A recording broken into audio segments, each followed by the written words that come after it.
Check your bed right now. A mattress, a pillow, a blanket. You close your eyes and sleep without once considering whether you'll wake up. But for over 300,000 years, every single one of your ancestors faced the same moment every night with nothing. No walls, no door, no blanket. Just their bodies, the ground, and a darkness so complete and so dangerous that falling asleep meant gambling your life. So, how did they not just survive the night, but do it for 300,000 years straight? The answer is not what you think, and once you understand it, you will never look at the act of sleeping the same way again.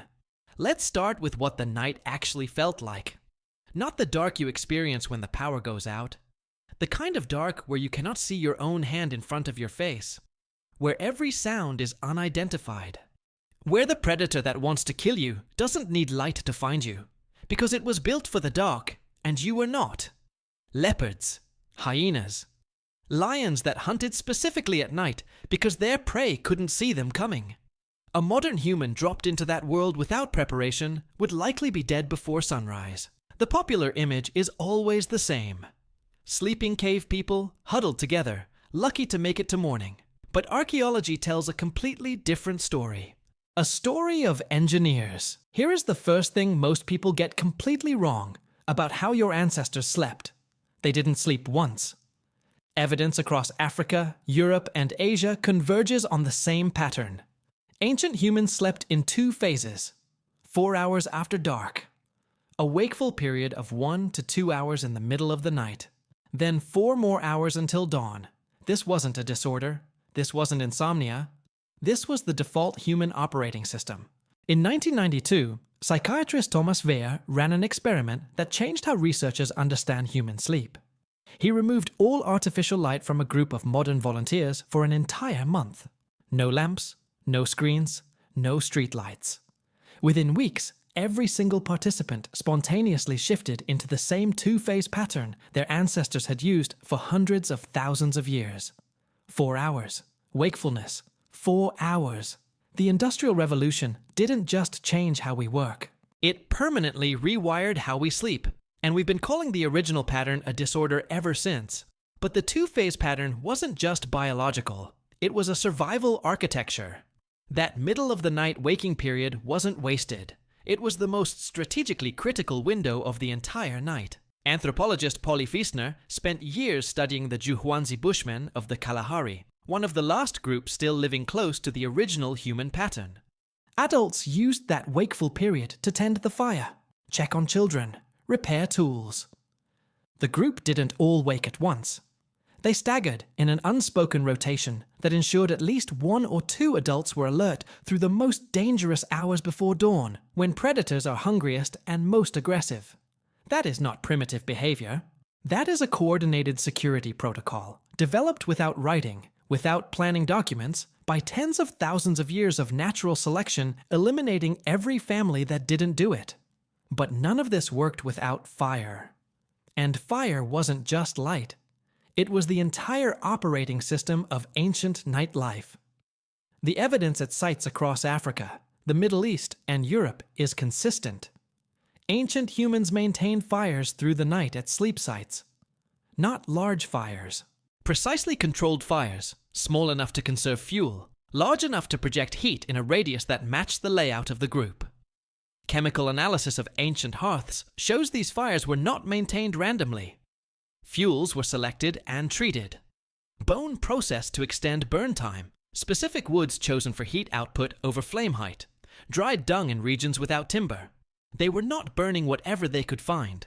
They were managing fire as a precision resource. And then there was the positioning. This is where modern sleep researchers are genuinely surprised when they examine the archaeological layouts. At multiple Paleolithic sleep sites, body positioning evidence shows a consistent arrangement. The most vulnerable members of the group, infants, elderly, injured, were placed in the warmest, most protected position relative to the fire. The strongest adults slept at the perimeter, between them and the outside world. Fire, tools within arm's reach, and a physical layout designed so that any disturbance at the edge of camp would wake the lightest sleepers first. This wasn't where people happened to fall asleep. This was a designed system. The same logic modern military units use for perimeter security at night, independently arrived at by people using stone tools 200,000 years ago. Now here is the part most documentaries skip entirely. Wisner's research found that nighttime conversation was categorically different from daytime conversation. During daylight hours, 80% of talk was practical, logistics, hunting, resources. But during that middle-of-the-night wakeful period, around the fire, 81% of conversation shifted to something entirely different. Stories. The campfire in the middle of the night was the original classroom. The knowledge needed to survive, which plants were poisonous, which tracks meant danger was close, how to find water in drought, couldn't be written down. It was encoded in stories told by firelight to children not yet fully asleep, absorbed in that half-conscious state where memory consolidation is most receptive. The cave paintings from this period were not created in the comfort of afternoon light. The evidence of charring and positioning inside caves confirms they were made by firelight during the long hours of night.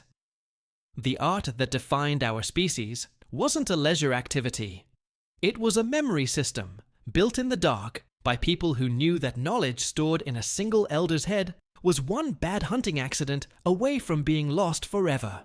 Sleep itself was engineered for resilience. Clothing worked on the same layered principle. Multiple animal hides, each selected for a specific function. Innermost layer, soft fur against skin, trapping warm air. Outer layer, tougher hide, wind-resistant and moisture-shedding. The same physics as a modern sleeping bag rated for extreme cold, developed thousands of years before synthetic insulation existed. The sleeping surface itself was not bare ground. Archaeological sites consistently show prepared bedding layers, compressed grass, animal skins, plant material chosen for insulating properties between the body and the cold earth. Experimental reconstructions confirm that a properly prepared ancient sleeping surface reduces heat loss to the ground by 60 to 70% compared to bare soil. They were not sleeping on the ground, they were sleeping on engineered thermal platforms. Building a proper sleep system each evening, fire positioning, sleeping formation, bedding layers, fuel reserves, watch rotation, took experienced groups 2 to 3 hours before full dark. Because setting up a survival system in complete darkness with predators nearby was a death sentence. They were not people who collapsed from exhaustion and hoped for the best. The preparation for sleep was itself a skilled task. When civilization shifted toward permanent settlements, this knowledge began to dissolve. Walls replaced formations. Domesticated animals replaced watch rotations. Then artificial light compressed 2 sleep phases into one. Within 200 years of widespread electric lighting, a 300,000-year-old sleep architecture was nearly gone. Modern researchers studying populations still practicing 2-phase sleeping report lower rates of insomnia, lower rates of middle-of-the-night anxiety, and a relationship with darkness qualitatively different from the fear most urban people feel when the lights go off. We didn't upgrade our sleep. We disrupted it. And we've been treating the symptoms of that disruption as medical disorders ever since. Military survival programs now teach fire management and group sleep positioning methods derived directly from archaeological reconstructions of these ancient systems. We lost the knowledge, spent a century rediscovering it with modern science, and found out people using stone tools had already solved it completely. Go back to your bed, the mattress, the pillow, the locked door. The phone that tracks your sleep and tells you it wasn't good enough. Your ancestors would not have called what you do sleeping. They would have called it unconscious, unguarded. Alone in the dark, without a system, without a fire, without the stories that made sure the knowledge survived to morning. The ability to close your eyes without fear is not a default human experience.